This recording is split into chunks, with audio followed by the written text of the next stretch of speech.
For more information, please visit our website www.scienceworld.in. You can motivate us to do more by liking, sharing our Instagram and Facebook page. Also, don't forget to subscribe to our YouTube channel and press the bell icon to get notifications of new videos. Hello everyone, मेरा नाम तुषार भारद्वाज और ये आपका अपना favourite channel science world. आज की video में हम सेलेक्टेड इंपॉर्टेंट एमसीक्यूज को डिस्कस करने वाले हैं क्लास 9 के लिए। Chapter cell is a basic unit of life. देखिए, सेल को बेसिक यूनिट क्यों कहा जाता है? सेल स्ट्रक्चरल और फंक्शन सेंस में बेसिक यूनिट कंसीडर की गई है, पर ऐसा क्यों? क्योंकि सेल इंडिपेंडेंटली सर्वाइव कर सकती है। जितने भी लिविंग ऑर्गेनिज्म होते हैं, जैसा कि सेल थ्योरी में बताया भी गया था, सेल थ्योरी एक ऐसी थ्योरी जिसमें सेल के बारे में काफ़ी डिटेल आई थी, लेकिन इस थ्योरी को स्टार्ट करने वाले साइंटिस्ट जो थे वो थे एमजे स्क्लिडन और थियोडोर श्वान। ये दो साइंटिस्ट थे जिन्होंने मिलकर सेल थ्योरी के बारे में बताया था। इन्होंने सेल थ्योरी को सेल डॉक्ट्राइन के नाम से भी बोला कि भाई इसको हम सेल डॉक्ट्राइन के नाम से भी जानते हैं। इनका कहना था जितने भी लिविंग ऑर्गेनिज्म होते हैं वो सभी सेल के मिलने से बने होते हैं। ये सेल थ्योरी का एक बेसिक पॉइंट था। हर एक लिविंग ऑर्गेनिज्म, चाहे वो प्लांट्स हो चाहे वो एनिमल्स हो, सभी सेल के मिलने से बने होते हैं। सेल थ्योरी को सेल डॉक्ट्राइन के नाम से भी जाना जाता है।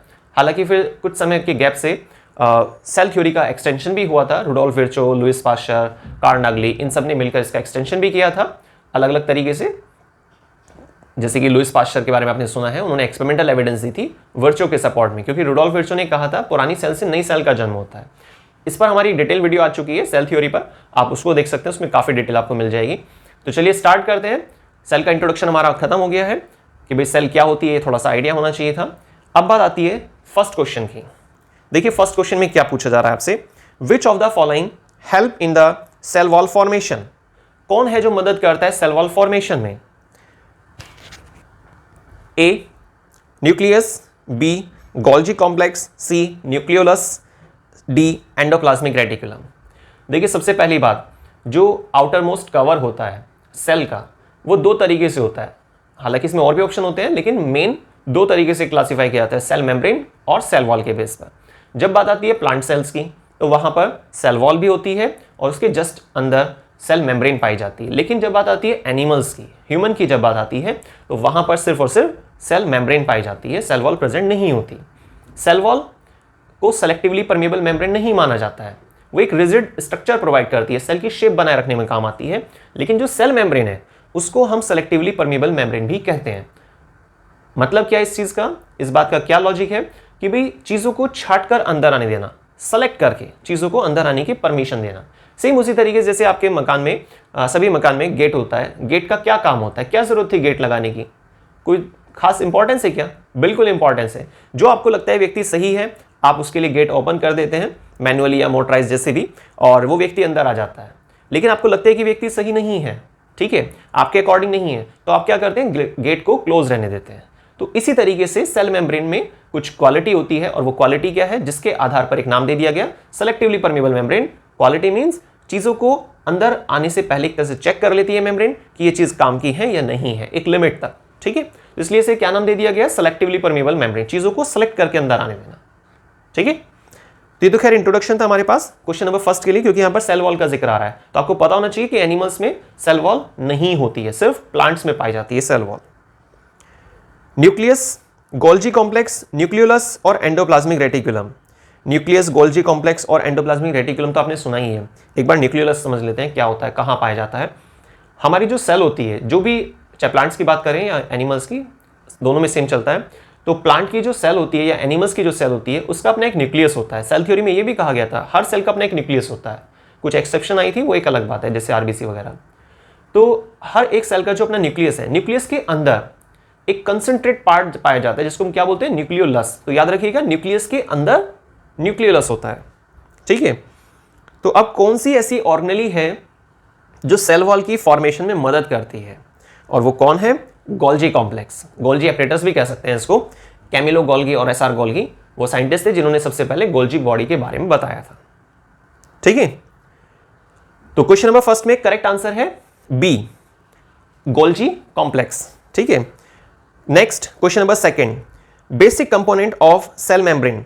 सेल मेम्ब्रेन के बेसिक कंपोनेंट क्या होते हैं, सेल मेम्ब्रेन के, है ना, ध्यान से सुनिएगा, सेल मेम्ब्रेन के। आपने लिपिड बाइलेयर सिस्टम सुना होगा। देखिए जब आप सेल मेम्ब्रेन की डिटेल्ड स्ट्रक्चर देखते हैं, किसके स्ट्रक्चर देखते हैं, सेल मेम्ब्रेन की अल्ट्रा स्ट्रक्चर देखते हैं, डिटेल्ड स्ट्रक्चर देखते हैं, तो वहां पर आपको पता चलता है स्टडी करने पर कि सेल मेम्ब्रेन जो होती है ना उसमें दो परतें होती हैं, दो लेयर्स होती हैं, एक अपर और एक लोअर। ये लिपिड बाइलेयर सिस्टम होता है, दो लेयर होती हैं, ऊपर की लेयर और एक नीचे की लेयर, इनको बोलते हैं लिपिड की बनी होती हैं, ठीक है। अब बात आती है जो बीच में सेक्शन है, वहां पर क्या होता है, कुछ प्रोटीन होती है जिसको इंट्रिंसिक प्रोटीन के नाम से जाना जाता है, तो वो मटेरियल को पास आउट करती हैं, ठीक है। तो दोनों लेयर को क्रॉस करते हैं, बल्कि कुछ साइंटिस्ट ने तो इसको सैंडविच मॉडल कह दिया था। सैंडविच तो पता ही है आप सबको, है ना, सैंडविच या जैसे बर्गर वगैरह होता है, ऊपर कुछ होता है, नीचे कुछ होता है, बीच में काम की चीजें होती हैं, ऊपर भी काम की है हालांकि। तो आप ये मानिए जो ऊपर का पार्ट है, जो बन वगैरह होता है, तो उसको और नीचे वाले पार्ट को दोनों को मिलाकर क्या कहते हैं, लिपिड बाइलेयर सिस्टम। कंपैरिजन कर रहे हैं हम, है ना, ठीक है। उससे फायदा क्या होगा, जब भी आप बर्गर यूज करेंगे तो आपको याद आ जाएगा, अच्छा लिपिड बाइलेयर सिस्टम मतलब सेल मेम्ब्रेन, ठीक है ना। और बीच में जो मटेरियल है, आप ये मानिए कि जैसे बर्गर लेते हैं ना, तो उसके अपर और लोअर मोस्ट पार्ट जो सेपरेट सेपरेट इधर उधर ना भागे, उसको बांध दिया जाता है, कैसे कोई एक स्टिक सी होती है उससे पास आउट कर देते हैं, ठीक है।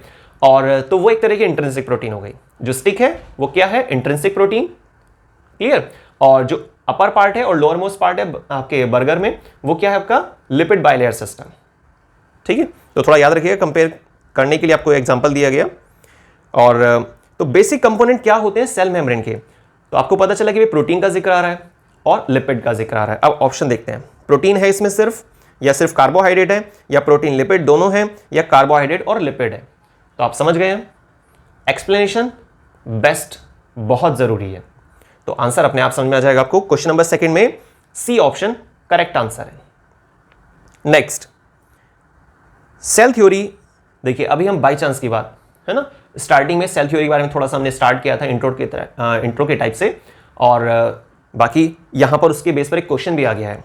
Cell theory states that all cells have nuclei, all cells are living, cells divide by both mitosis and meiosis, या फिर fourth option number D, cell is a fundamental and structural unit of plant and animal sales.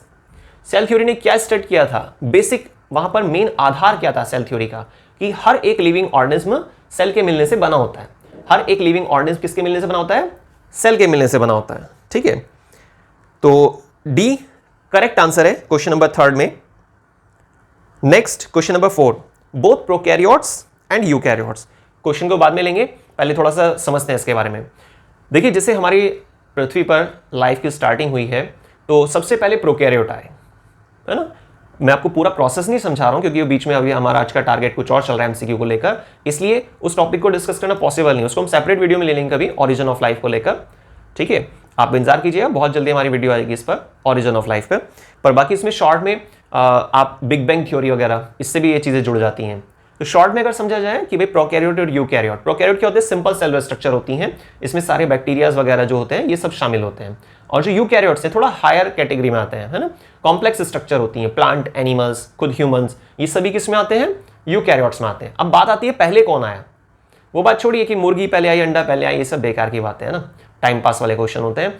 तो अब आपको क्या focus करना है कि prokaryote पहले आए हैं या यूकैरियोट्स। तो करेक्ट आंसर है इसमें प्रोकैरियोट पहले आए हैं। तो प्रोकैरियोट क्या होते हैं, सिंपल सेलुलर स्ट्रक्चर होते हैं, यूनिसेलुलर होते हैं, ऐसा भी आप कह सकते हैं। कुछ प्रोकैरियोट रहे, लेकिन कुछ प्रोकैरियोट्स में इवोल्यूशन हुआ। इवोल्यूशन समझते हैं ना आप, gradual changes that occur in an organism और an species which help to create a new one, ठीक है। लेकिन ये जो पूरा प्रोसेस होता है एवोल्यूशन का, इसमें कई जनरेशंस लगती हैं, कई जनरेशन होता है, 2-3 जनरेशन, कई सौ जनरेशन लग जाती है, कई हजार जनरेशन लग जाती हैं, तब जाकर प्रजाति में, स्पीसीज में इवोल्यूशन हो पाता है। ये जेनेटिक्स का एक पार्ट है, इसको साइड करते हैं फिलहाल। तो प्रोकैरियोट, कुछ प्रोकैरियोट में इवोल्यूशन हुआ और वो मॉडिफाइड हो गए यूकैरियोट्स में, लेकिन कुछ प्रोकैरियोट ही रहे, क्लियर। तो आज की तारीख में प्रोकैरियोट भी देखे जाते हैं और यूकैरियोट्स भी देखे जाते हैं, क्लियर हो गई ये बात, ठीक है। अब यहां पर क्वेश्चन क्या था हमारे पास, both prokaryote and eukaryote cells possesses क्या रिप्रेजेंट करती हैं, mitochondria, chloroplast, endoplasmic reticulum. Question का मीनिंग क्या है, देखिए यहां पर पूछ रहा है आपसे कि प्रोकैरियोट और यूकैरियोट सेल में कौन सी ऐसी, जो चार ऑप्शन दिए जा रहे हैं, कौन सा ऐसा ऑप्शन है, कौन सी ऐसी ऑर्गेनेली है जो दोनों में पाई जाती है। तो आपको सेलेक्ट करना है राइबोसोम्स, जो इसमें सी पॉइंट पर दिया हुआ है।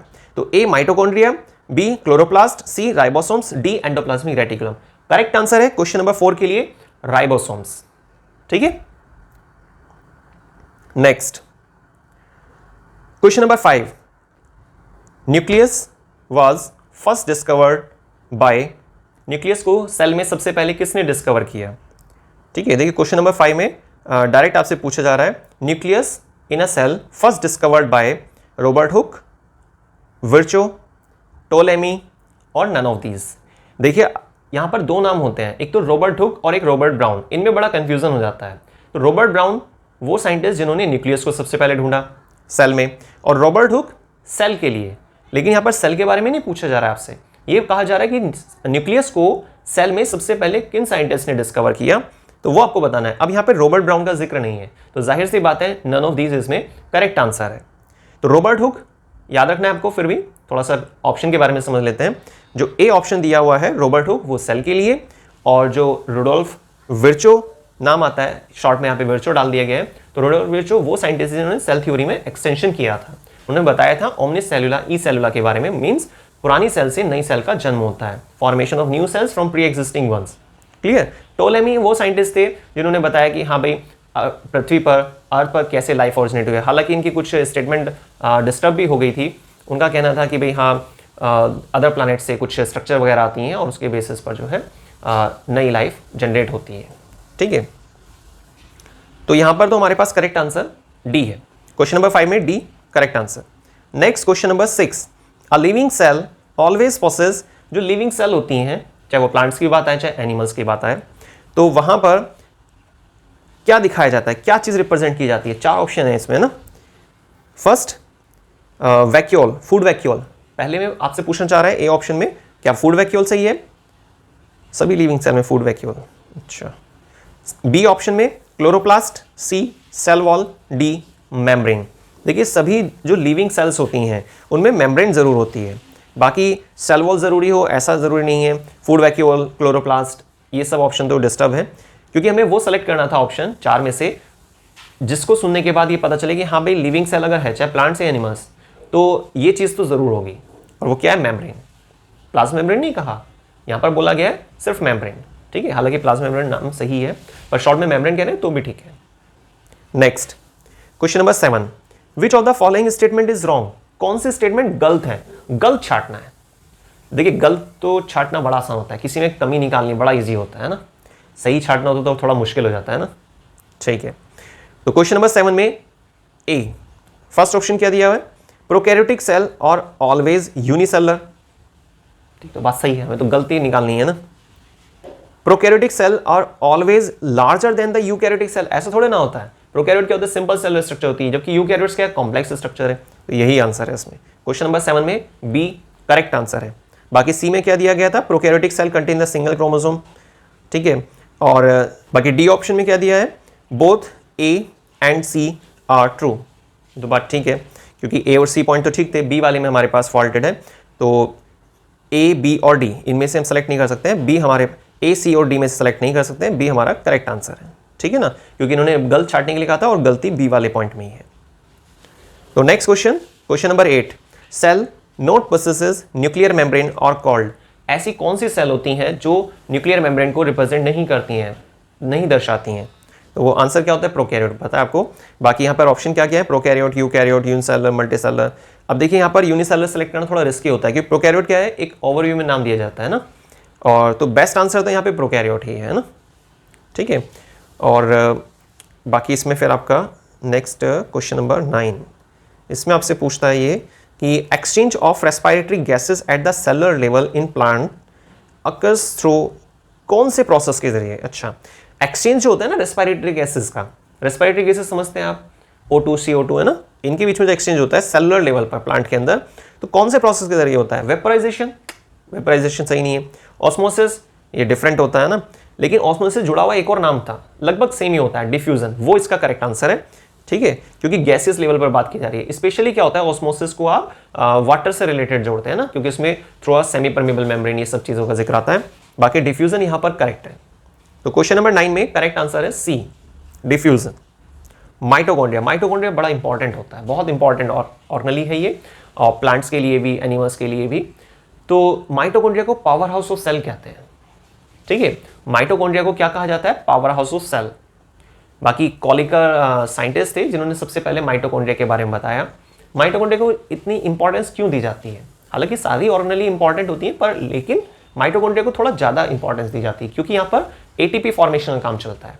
एटीपी सिंथेसिस पे बल्कि हमने काफ़ी डिटेल वीडियो बनाई थी, आप चेक कीजिएगा जब भी आपको टाइम मिलता है थोड़ा एक्स्ट्रा नॉलेज के लिए, क्योंकि वहाँ पर 1 मॉलिक्यूल से 38 एटीपी मॉलिक्यूल कैसे बनते हैं, ये सारा काम जो है सेल के अंदर ही चलता है। सेल में भी कहाँ पर? मेनली माइटोकॉन्ड्रिया के अंदर। लेकिन क्या होता है, जब एक मॉलिक्यूल से, ग्लूकोज के एक मॉलिक्यूल से 38 एटीपी मॉलिक्यूल बन रहे होते हैं तो उसमें 2 मॉलिक्यूल खर्च हो जाते हैं। ठीक है, ये जो 2 मॉलिक्यूल खर्च होते हैं ये कहाँ खर्च होते हैं, यही हमारे साइकिल में समझने का एक मेन टारगेट होता है कि भाई कौन सा स्टेप है जहां पर ये 2 मॉलिक्यूल खर्च हो रहे हैं। और बाकी खास बात क्या होती है? एटीपी सिंथेसिस की, मतलब एटीपी फॉर्मेशन, बैलेंस शीट बोलते हैं बल्कि इसको। हमारे चैनल पर जो वीडियो आप सर्च करेंगे तो आप उसको एटीपी सिंथेसिस के नाम से सर्च ना करके आप उसे बैलेंस शीट, बैलेंस होता है ना, बैलेंस शीट, कहाँ कितना खर्च किया, कितना आपने गेन किया, किस किस डेट में कैसे, है ना, पूरा चार्ट होता है ना कि, तो ऐसी ही क्या है, बैलेंस शीट है वो एटीपी की। कितने मॉलिक्यूल कहाँ बने, कैसे ट्रांसफर हुए और कितने मॉलिक्यूल कहाँ पे हमने खर्च कर दिए, तो कितना हमारे पास बचा। तो 36 मॉलिक्यूल बचते हैं जो हम इस्तेमाल करते हैं बोलने में, समझने में, वीडियो बनाने में या कुछ भी चीज़ एक्सप्लेन करने में। ठीक है ना। चलिए खैर, तो mitochondria are not found in, mitochondria कहाँ नहीं पाया जाता है? क्वेश्चन नंबर 10 में ये पूछा जा रहा है आपसे। Human RBC, human liver cell, human nerve cell या फ्रॉग लीवर सेल? तो करेक्ट आंसर तो इसमें ह्यूमन आरबीसी। आरबीसी मतलब red blood corpuscles, red blood cells भी कह सकते हैं, एरिथ्रोसाइट भी कह सकते हैं। ठीक है ना। नेक्स्ट, तो क्वेश्चन नंबर 10 तो क्लियर हो गया। 10 में ए करेक्ट आंसर है। Next question number 11, suicide bag in a cell is lysosome. Suicide bag जो होते हैं सेल में वो क्या है? लाइसोसोम है, राइबोसोम्स है, कॉन्ट्रैक्टाइल वैक्यूल्स हैं या न्यूक्लियस है? करेक्ट आंसर है लाइसोसोम। लाइसोसोम को सुसाइड बैग क्यों कहा जाता है? देखिए, सुसाइड बैग कहने का टारगेट ये है कि आप बल्कि हिंदी में सुना होगा आपने, मृत्यु का थैला। इसमें क्या होता है ना, हाइड्रोलाइटिक एंजाइम्स होते हैं, काफ़ी सारे एंजाइम्स होते हैं, और जब ये डैमेज होता है तो आसपास की सब चीज़ों को ख़त्म कर देता है ना। जैसे आप ये मानिए, आप सिंपल सा वेस्ट मटेरियल को भी सॉर्ट आउट करने में मदद करता है। कि जैसे आपने साउथ की बहुत सारी मूवीज़ देखी होंगी, है ना, या कभी जब फ्री हो तब देखिएगा, पहला नंबर पढ़ाई का, ठीक है ना, बाकी काम सेकंड नंबर पे। तो बहुत सारे विलन हैं, है ना, काफ़ी सारे विलन खड़े हुए हैं। अब हीरो का कोई फ्रेंड है, उसको बचाना था, वो उनके पास में ही है, बीचों बीच फंसा हुआ है ना सभी विलन्स के। तो क्या होता है कि मेन हीरो की एंट्री होती है और उसको बचाने के लिए वो क्या करता है, उससे डील करता है कि बस आप मुझे पकड़ लो और मेरे फ्रेंड को छोड़ दो। तो वो उसको छोड़ देते हैं और हीरो को पकड़ लेते हैं। फिर हीरो अपनी जैकेट सी खोलता है ना, तो क्या होता है, वहाँ पे बम लगा होता है और सारे मर जाते हैं। तो खुद भी मर जाता है वो हीरो और सारे विलन्स को भी मार देता है, अपने फ्रेंड को बचा लेता है। ठीक है ना। तो ऐसे ही क्या होता है कि कहानी में थोड़ा सा ट्विस्ट दिखा देते हैं फिर, कि जैसे ब्लास्ट होता है तो साउथ की जो मूवीज़ होती है ना उसमें स्पीड बड़ी भयानक होती है ना, जितनी भी एक्शन दिखाते हैं देखा होगा आपने।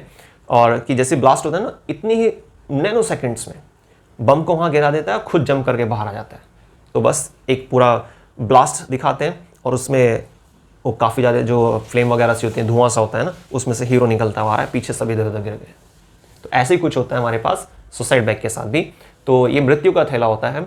इसमें क्या होता है, बहुत सारे एंजाइम है, बम नहीं होता है यहाँ पे, ठीक है। और जब ये डैमेज होता है तो आसपास की चीज़ों को सॉर्ट आउट कर देता है, कूड़े कचरे को खत्म करने में। और कई बार क्या होता है, सेल के डैमेज होने का भी कारण इसको मान लिया जाता है ना। लाइसोजाइम अलग है, लाइसोसोम अलग होता है। लाइसोजाइम हमारे टीयर्स ग्लैंड से जो टीयर्स आते हैं उसमें पाया जाता है, वो बैक्टीरियल मेम्ब्रेन को ब्रेक करता है। कंफ्यूज मिक्स नहीं करना है ना, लाइसोजाइम टीयर वाला केस और लाइसोसोम सेल के अंदर एक ऑर्गेनेली। चलिए खैर वापस आते हैं। Suicide bag in a cell is a lysosome, ribosomes, contractile vacuole, nucleus. तो क्वेश्चन नंबर 11 में करेक्ट आंसर है A, lysosome. Next question number 12, cell secreted या cell secretion. Question number 12, cell secretion is carried out by nucleolus, plastid, Golgi complex, endoplasmic reticulum. तो देखिए, जैसे आपको organelles बताई जाती है ना, तो उनके फंक्शन आपको थोड़ा ध्यान रखने होंगे, लर्न करने होंगे। तो गोल्जी कॉम्प्लेक्स का काफ़ी सारे काम होते हैं। Cell secretion is carried out, तो वो भी किस मदद से हो पाता है, किसकी हेल्प से, गोल्जी कॉम्प्लेक्स। तो क्वेश्चन नंबर 12 में cell secretion is carried out by dash. अब क्या फिल करना है आपको, यहाँ पे 4 ऑप्शन है, न्यूक्लियोलस, प्लास्टिड, गोल्जी कॉम्प्लेक्स या गोल्जी एपरेटस कह सकते हैं, एंडोप्लाज्मिक रेटिकुलम। तो इनमें से करेक्ट आंसर है गोल्जी कॉम्प्लेक्स। गोल्जी कॉम्प्लेक्स क्या करता है, सेल से जो मटेरियल सेक्रेट होता है उसमें हेल्प करता है, उसके सेक्रेशन में हेल्प करता है, तो डायरेक्ट इसको सेल सेक्रेशन बोल देते हैं। तो क्वेश्चन नंबर 12 में सी ऑप्शन करेक्ट आंसर है।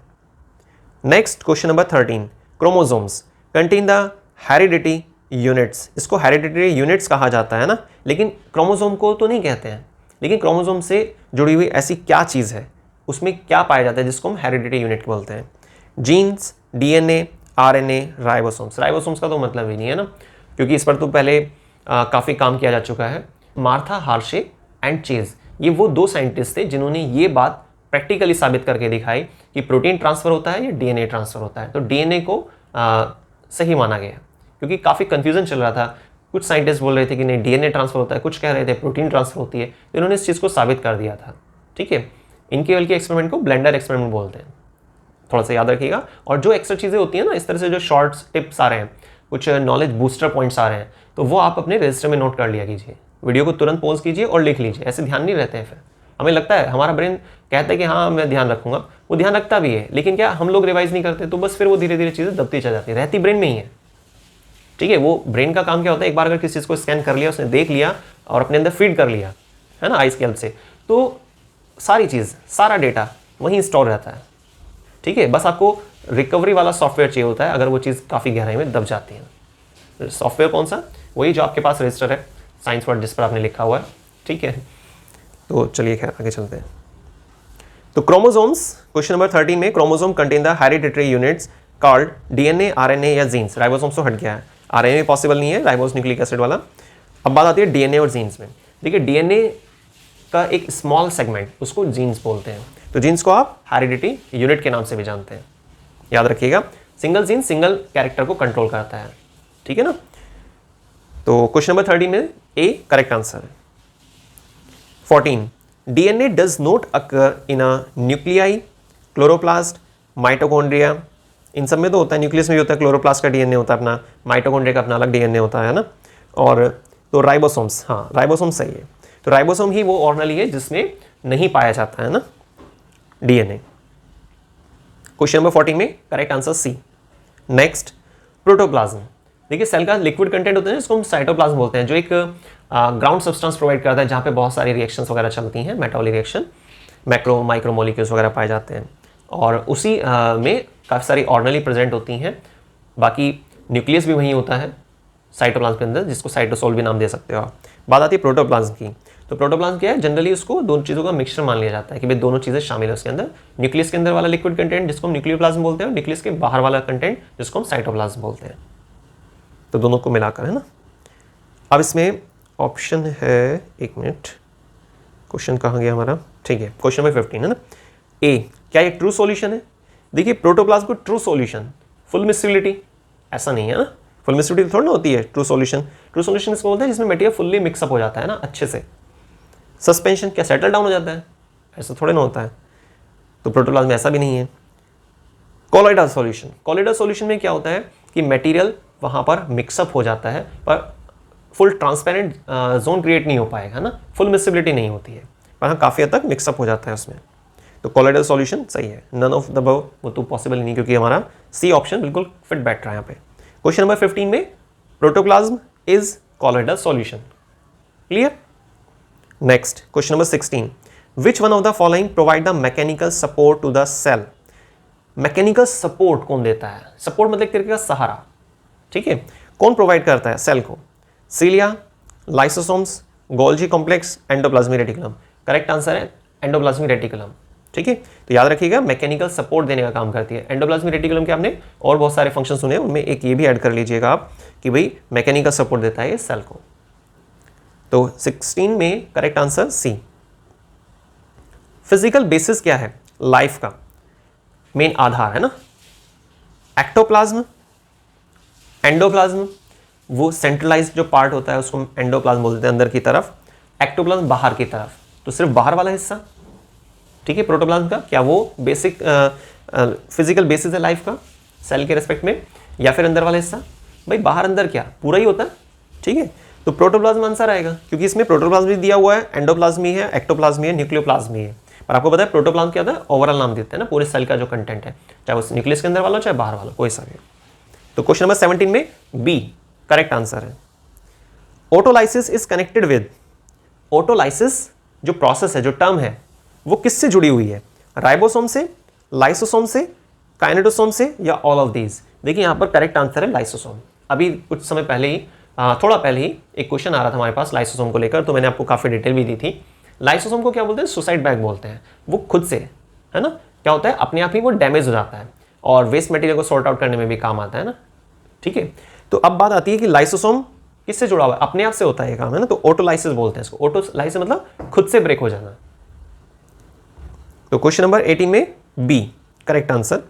Cell vacuole contain water, cytoplasm, metabolic waste, या वाटर एंड डिजॉल्व सब्सटेंस। तो ये लास्ट वाला ऑप्शन बहुत सही है, वाटर और डिजॉल्व सब्सटेंस। वैसे तो देखिए इसमें आप जो ये है आपका वाटर, वो भी ठीक है, पर जब इससे भी बेस्ट आंसर है तो हमें बेस्ट वाला सेलेक्ट करना होता है। ठीक है, तो सेल वैक्यूल कंटेन वाटर और कुछ डिजॉल्व सब्सटेंस होते हैं उसके अंदर। तो क्वेश्चन नंबर 19 में correct answer D. Next, Golgi complex absent नहीं पाई जाती है। किस में नहीं पाई जाती? गोल्जी बॉडी या गोल्जी एपरेटस, है ना, जिसके बारे में कुछ साइंटिस्ट ने बताया था। मैंने भी थोड़ी देर पहले आपको बताया था कि भाई आप याद रखिएगा कि जो हमारे ये ऑर्गनली हैं, कुछ इंपॉर्टेंट ऑर्गनली हैं, इनके बारे में कौन से साइंटिस्ट है ना, तो कुछ मेन है, उनको याद रखिएगा। उनमें से एक आपने अभी माइटोकॉन्ड्रिया का सुना आज के वीडियो में, और एक आपका गोल्जी एपरेटस के बारे में बता रही है, एसआर गोल्गी और कैमिलो गोल्गी, है ना। इसका जो मटेरियल है सेल का, आप अपनी वेबसाइट www.thescienceworld.in से देख सकते हैं। ठीक है, और वहाँ पे आपको नोट्स वगैरह, डायग्राम, ये सब चीज़ें मिल जाएंगी। साइंटिस्ट का नाम भी उसमें लिखा हुआ है, देख लीजिएगा आप। तो गोल्गी कॉम्प्लेक्स एब्सेंट इन नहीं पाया जाता, किसमें? लीवर सेल में होता है, यीस्ट, हायर प्लांट, इन सब में होता है, लेकिन ब्लू ग्रीन एल्गा, एल्गा में क्लोरोफाइसी, फेओफाइसी, रोडोफाइसी, 3 बेसिक क्लासिफिकेशन होते हैं। 3 अलग अलग प्रकार का आपका एल्गा पाया जाता है। तो green alga, blue green alga, blue green तो इसमें ऑप्शन में आ ही रहा है ना, रेड एल्गा वगैरह ना, बाकी ब्लू, रेड और ब्राउन 3 मेन होते हैं। बाकी ब्लू ग्रीन भी इसमें नाम दे दिया जाता है क्योंकि कुछ मिक्सिंग वाला भी होता है ना। तो blue green alga correct answer है इसमें, जिसमें गोल्जी कॉम्प्लेक्स नहीं पाया जाता है, एब्सेंट रहता है वो। क्वेश्चन नंबर 20 में D correct answer. Next question number 21, mitochondria is a seat, वो एक जगह है, किसके लिए? एटीपी फॉर्मेशन के लिए, इलेक्ट्रॉन ट्रांसपोर्ट चेन के लिए, सेलुलर रेस्पिरेशन के लिए, या ऑल ऑफ दीज? तो यहां पर देखिए, वैसे तो आप स्टार्टिंग में समझ गए होंगे कि भाई एटीपी फॉर्मेशन के लिए, लेकिन सोचिए बी और सी ये भी प्रोसेस वहीं पर चल रहा है, सेलुलर रेस्पिरेशन, ठीक है, इलेक्ट्रॉन ट्रांसपोर्ट चेन। देखिए होता क्या है, माइटोकॉन्ड्रिया सेल के अंदर पाई जाने वाली एक ऐसी ऑर्गेनेल होती है जिसमें एटीपी फॉर्मेशन का काम चलता है। माइटोकॉन्ड्रिया डबल लेयर स्ट्रक्चर होती है, डबल मेम्ब्रेनस पार्ट होता है, तो उन दोनों मेम्ब्रेन के बीच में जो खाली जगह होती है उसको क्या बोलते हैं? Inter membranes space. वहां पर एक प्रोसेस चलता है, एक साइकिल चलती है, जिसको क्या बोलते हैं? Electron transport chain. इस साइकिल की मदद से एच आयंस बनते हैं, ठीक है।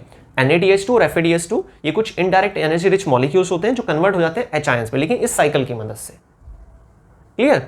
और बाकी जो यहां पर दूसरा नाम आ रहा था एक सेलुलर रेस्पिरेशन, क्योंकि आपको मालूम है रेस्पिरेशन की मदद से क्या होता है, ह्यूमंस में सेल के अंदर ऑक्सीजन पहुंचती है, ठीक है, और ब्लड के जरिए वो आपको पता है आर्टरीज वगैरह, जो हीमोग्लोबिन होता है, एक हीमोग्लोबिन का मॉलिक्यूल 4 ऑक्सीजन मॉलिक्यूल को लेकर जाता है। तो अब किसी तरीके से क्या हुआ, सेल के अंदर ऑक्सीजन पहुंच गई है, अब माइटोकॉन्ड्रिया के अंदर पहुंचती है। जब माइटोकॉन्ड्रिया में ऑक्सीजन पहुंच जाती है तो वहां पर फिर क्रैब साइकिल वगैरह ये कुछ प्रोसेस चलते हैं, और फिर आगे चलकर हमारी इलेक्ट्रॉन ट्रांसपोर्ट चेन चलती है, तब जाकर कहीं आपका माइटोकॉन्ड्रिया में एटीपी सिंथेसिस का काम पूरा हो पाता है, ठीक है। तो ये तीनों ही जो ऑप्शन दिए हुए सही हैं, तो इसलिए हमने लास्ट वाला ऑप्शन सेलेक्ट किया, नंबर 4, ऑल ऑफ दीज।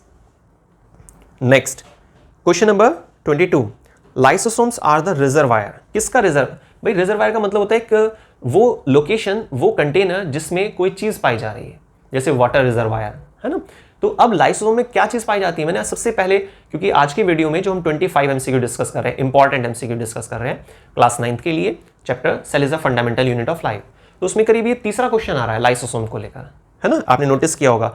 तो याद रखिएगा ये एक इंपॉर्टेंट ऑर्गेनेल है, ठीक है, लाइसोसोम। तो मैंने फर्स्ट वाले क्वेश्चन में भी आपको काफी एक्सप्लेन किया था कि लाइसोसोम के अंदर क्या होते हैं, हाइड्रोलाइटिक एंजाइम होते हैं। अगर देखिए हमने वहां पर वो चीज अच्छे से सुनी है, अच्छे से समझी है, तो ये क्वेश्चन अपने आप ही कवर हो गया है। तो lysosomes are the reservoir of RNA, fat, hydrolytic enzyme, secretory, glycoprotein. तो सही आंसर है सी, हाइड्रोलाइटिक एंजाइम, ठीक है। ऐसे एंजाइम जो हाइड्रोजन बॉन्ड को ब्रेक कर देते हैं। हाइड्रोलाइटिक मतलब हाइड्रोजन बॉन्ड को ब्रेक करने वाले एंजाइम, हाइड्रोलाइटिक एंजाइम जो इसमें पाए जाते हैं। ठीक है, तो क्वेश्चन नंबर 22 में करेक्ट आंसर है C. Next, number of chromosome in a human cell, आपने सुना हुआ है वैसे ये। ठीक है, यहां पर क्या होता है 46, या फिर ऐसा भी हो सकता था कि 46 ऑप्शन ना देकर आपको 23 पेयर बोला जाए। ठीक है, तो बात वही है 48, 46, 44, 23। अब देखिए 23 के आगे पेयर नहीं लगा है, अगर यहां पर पेयर लग जाता तो फिर कंफ्यूजन हो जाता। कंफ्यूजन की बात भी है, कंफ्यूजन क्या, क्वेश्चन ही गलत हो जाता है फिर तो, क्योंकि यहां पर बोथ का तो ऑप्शन दिया नहीं है कि भाई बोथ बी एंड डी। लेकिन यहां पर ध्यान से देखिएगा आप, क्वेश्चन नंबर 23 में जो डी ऑप्शन है वहां पे सिर्फ 23 लिखा है।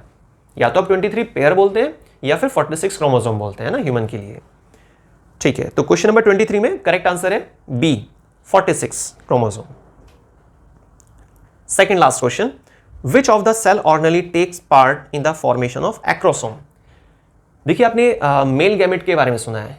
ह्यूमन में जो रिप्रोडक्शन होता है उसमें दो मेन चीजों का जिक्र किया जाता है, मेल गैमेट और फीमेल गैमेट। मेल गैमेट के लिए एक नाम आता है, वो है स्पर्म। स्पर्म की जो स्ट्रक्चर होती है उसमें एक हेड पार्ट होता है। ठीक है, पूरे जो स्पर्म की स्ट्रक्चर है उसमें क्या होता है, दो सेक्शन होते हैं, एक तो हेड पार्ट होता है और एक टेल पार्ट होता है। जो हेड पार्ट है, हेड पार्ट में भी बिल्कुल टर्मिनल पॉइंट, वहां पर एक कैप जैसी स्ट्रक्चर होती है, तो उस स्ट्रक्चर को बोलते हैं एक्रोसोम। क्या बोलते हैं उसको, एक्रोसोम। पोजीशन याद रखिएगा कि एक्रोसोम कहां पे डिस्कस किया गया, कहां पर प्रेजेंट होता है। अब बात आपसे जो पूछा जा रहा है मेन क्वेश्चन में, जो टारगेट है कि भाई which of the cell organelle, कौन सी ऐसी सेल ऑर्गेनेली है जो टेक पार्ट कर रही है फॉर्मेशन ऑफ एक्रोसोम, एक्रोसोम को बनाने में काम आ रही है। Nucleus, B option chromosomes, C option Golgi complex और डी ऑप्शन माइटोकॉन्ड्रिया। ठीक है, तो सी करेक्ट आंसर है गोल्जी कॉम्प्लेक्स। गोल्जी कॉम्प्लेक्स एक वो ऑर्गेनेली होती है जो स्पर्म के जो टॉप पार्ट होता है, जिसको हम एक्रोसोम नाम देते हैं, उस एक्रोसोम को बनाने में काम आती है। और देखिए बहुत ज्यादा इंपॉर्टेंट है, सोचिए, चलिए मान लेते हैं एक बार, है ना, कि गोल्जी कॉम्प्लेक्स काम नहीं कर रही है, फंक्शन नहीं कर पा रही है, बहुत सारे फंक्शन ब्रेक हो जाएंगे, बहुत सारे फंक्शन रह जाएंगे, साथ में ये फंक्शन भी डिस्टर्ब होगा एक्रोसोम। और सोचिए अगर स्पर्म में एक्रोसोम पार्ट नहीं डेवलप हुआ, एक्रोसोम पार्ट क्या होता है, ये एक खास काम करता है। जिस समय फर्टिलाइजेशन चलता है ना, एग और स्पर्म का मिक्स होना, तो स्पर्म जब जाता है एग के पास, तो एग के चारों तरफ 3 लेयर होती हैं, एग को कवर करते हुए 3 लेयर पाई जाती हैं, कोरोना रेडिएटा, जोना पैलिसिडा और विटेलाइन मेम्ब्रेन। इन मेम्ब्रेन को डैमेज करने का काम करता है, या ये कह दीजिए कि इन मेम्ब्रेन को क्रॉस करने में काम आता है एक्रोसोम वाला पार्ट, क्योंकि यहाँ पर खास कुछ एंजाइम्स होते हैं जो क्या करते हैं, उन मेम्ब्रेन को डिसॉल्व करते हैं। और फायदा क्या होगा, जब रास्ता थोड़ा खुल जाएगा, ठीक है, क्योंकि स्पर्म के अंदर क्या है, न्यूक्लियस, उस न्यूक्लियस को एग के अंदर वाले न्यूक्लियस तक पहुंचाना होता है। पूरा स्पर्म एंटर नहीं करता है एग के अंदर, ठीक है ना, सिर्फ न्यूक्लियस जाता है, तो दोनों न्यूक्लियस मिक्स हो जाएंगे, तब जाकर कहीं जाइगोट बनेगा। पर ये सारा काम तो ठीक है, वो तो प्रोसेस बात सही है, लेकिन एक्रोसोम बनाया किसने, गोल्जी कॉम्प्लेक्स ने ना, बहुत ज्यादा इंपॉर्टेंट है। लिख दीजिए आप, जैसे लिखते हैं ना V.IMP वगैरह, वेरी इंपॉर्टेंट, ठीक है, क्योंकि गोल्जी कॉम्प्लेक्स पे भी इसमें काफी क्वेश्चन आ चुके हैं। नेक्स्ट और last question, which form of DNA present in a human being. A, B, C और Z, 4 ऑप्शन दिए हुए हैं इसमें। देखिए DNA एक बहुत इंपॉर्टेंट टॉपिक है ना। DNA का एक, बल्कि आप DNA की फुल फॉर्म याद रखिएगा, deoxy ribose nucleic acid. DNA के लिए एक टॉपिक तैयार होता है, और वो टॉपिक क्या है, पॉलीमॉर्फिक DNA, बल्कि पॉलीमॉर्फिज्म भी कह सकते हैं, पॉलीमॉर्फिज्म ऑफ DNA। इसका मतलब क्या है, DNA 5 प्रकार का होता है, 5 अलग अलग स्ट्रक्चर में देखा जाता है, 5 टाइप्स में DNA अवेलेबल है।